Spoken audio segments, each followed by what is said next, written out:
There are moments that define a life, moments where everything you thought you knew shatters in an instant. For Bruce Lee, March 14th, 1971 should have been just another family dinner. For David Morrison, it should have been just another Saturday night at the bar. But when those two lives collided, in the parking lot of the Golden Rose restaurant in Beverly Hills, something happened that 40 witnesses would talk about for decades. It started with a whisper. Actually, not a whisper. A voice loud enough for 3 tables to hear. That's Bruce Lee, the kung fu guy. My buddy trained with SEALs. He says all that martial arts stuff is dancing. Wouldn't last a minute in real combat. Bruce heard it. Linda heard it. The children didn't understand, but they felt the shift in energy. Bruce's jaw tightened slightly. Just slightly. His fork paused halfway to his mouth, then continued. He took a bite, chewed slowly, swallowed, set the fork down carefully, folded his napkin, and then he did something that surprised everyone, including his wife. He stood up and walked directly toward the bar. Linda's hand reached out instinctively. Bruce. Her voice was low, only loud enough for him to hear. Not a warning, a reminder. Today is family day. Today is peace day. Please, not today. Bruce turned, looked at his wife. His eyes held no anger, just that familiar calm. The calm that always comes before the storm. 1 minute, he said quietly. Just 1 minute. Stay with the children. I'll be right back. But they both knew it was a lie. Some things take more than a minute. Some things take a lifetime. As Bruce approached the bar, the atmosphere shifted. Conversations stopped. People turned, because not recognizing Bruce Lee was impossible. Even though he stood only 5'7", there was something about his walk. The way he moved. No movement was wasted. Every step was conscious. He wasn't walking. He was flowing. David Morrison saw him coming. Actually, he didn't see him directly. His back was turned, and he caught Bruce's reflection in the bar mirror. And for 1 second, his brain, dulled by alcohol, registered something. Danger.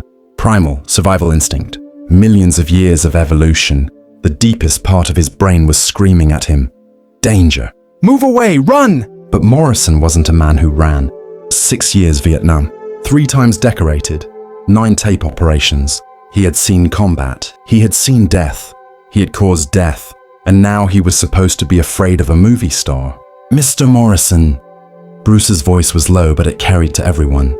He spoke English with a slight Cantonese accent, but every word was perfectly pronounced. Morrison turned from the bar, stood up, and suddenly the height difference was very clear. Morrison 6'4", Bruce 5'7", Morrison 235 pounds, Bruce 135. Physically, this wasn't even a match. It was absurd. Yeah? Morrison's voice was challenging. The other patrons were now openly watching. A waiter had frozen, wine bottle held mid-pour. I heard what you said about martial arts, Bruce spoke calmly. That it's dancing, that it doesn't work in real combat. Did I understand correctly? Morrison smiled, confident, dismissive smile. You understood correctly. No disrespect intended, but he paused. Actually, disrespect was exactly what he intended. Yeah, Hollywood fighting, choreography, cameras, wire work. It's not real. Bruce nodded slightly. Understanding, as if Morrison had said something very logical. I see. You have real combat experience. Navy SEAL. Vietnam. I respect that. Morrison's friend, a younger man sitting beside him, whispered anxiously. Dave, let it go, man. Let it go. But Morrison had reached the point of no return. Alcohol, ego, and 6 years of war trauma had created a dangerous mixture. So you respect it, he said. But you still do the dancing, still make the movies. You don't know what real fighting is. Maybe you're right, Bruce said. His voice was still calm, still polite. Maybe I don't know. Maybe you need to show me. The restaurant manager came rushing over, wringing his hands, apologizing. Gentlemen, please. This is a restaurant. Our customers are disturbed, please. Bruce turned to the manager, smiled, a real warm smile. Don't worry, there's no problem. Mr. Morrison and I are just going to have a brief conversation outside.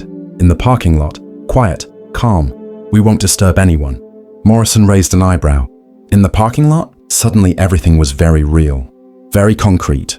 All right, in the parking lot, the 2 men walked out, and everyone in the restaurant, literally everyone, stood up and rushed to the window. Waiters, customers, chefs came out from the kitchen. 40 people stood behind the glass, the massive window facing Rodeo Drive, live theater.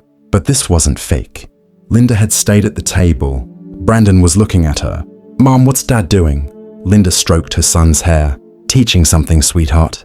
Just teaching something." The parking lot air was cold. March evening, cool by Los Angeles standards. Morrison took off his jacket, rolled up his sleeves. His military tattoos were visible. The trident, the SEAL symbol, symbol of honor, symbol of blood. Bruce just stood, hands at his sides, relaxed. He didn't take any fighting stance, didn't make any preparation movement.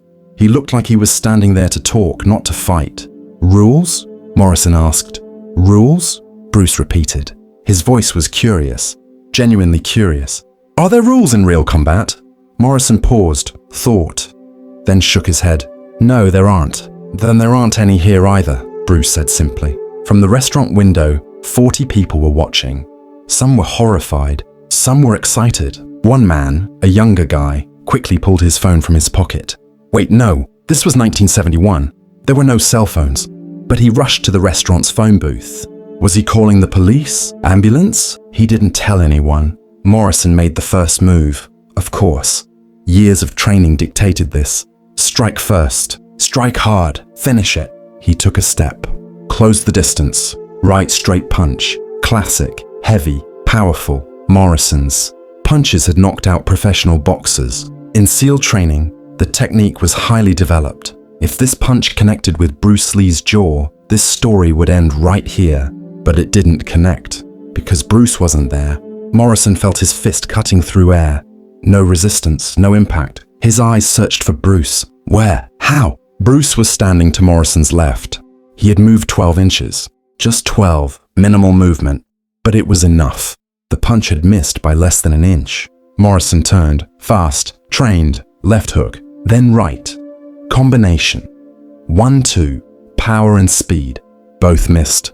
Bruce moved with water-like fluidity. No head bobbing, no body weaving.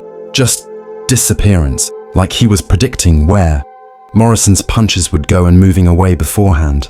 3 more strikes. All missed. Morrison started breathing harder. Not just from physical exhaustion, from psychological pressure. Because he'd noticed something. Something terrible. Bruce wasn't hitting him back. He wasn't blocking. He was just evading. And after every missed strike, Bruce's hand was somewhere. 2 centimeters from Morrison's throat, his heart, his eye. Never touching, just there. The message was clear. I could hit, if I wanted, but I'm not. Morrison stopped. He was breathing hard. Exactly 8 seconds had passed. He'd thrown 6 strikes. None had found their target. And Bruce Lee hadn't even bothered to strike back. "Continue," Bruce said. His voice was still calm. His breathing hadn't changed at all. "Is this real combat? Show me your real techniques." Something broke inside Morrison. Not anger, not pride, understanding. Terrible, crushing understanding. He was a child attacking an adult, a clumsy student challenging a master, and the master was patiently waiting for the student to tire. But Morrison wasn't a man who gave up.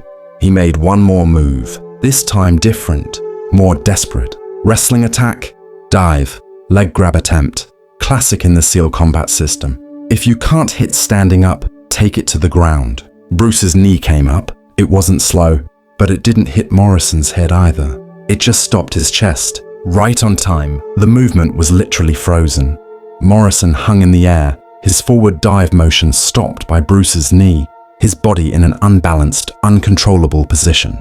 And then Bruce pushed, gently. Just a push, not powerful, just redirecting. Physics, momentum redirection. Morrison fell to the ground, hard on his back. The concrete was painful. The air emptied from his lungs. His gaze locked upward at the night sky. He was seeing stars. You couldn't see stars in Los Angeles, but right now he was seeing them.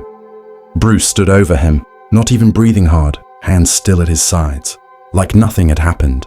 11 seconds, Bruce said calmly. 6 punches, 1 dive, all missed. I want to ask you a question, Mr. Morrison. What is real combat?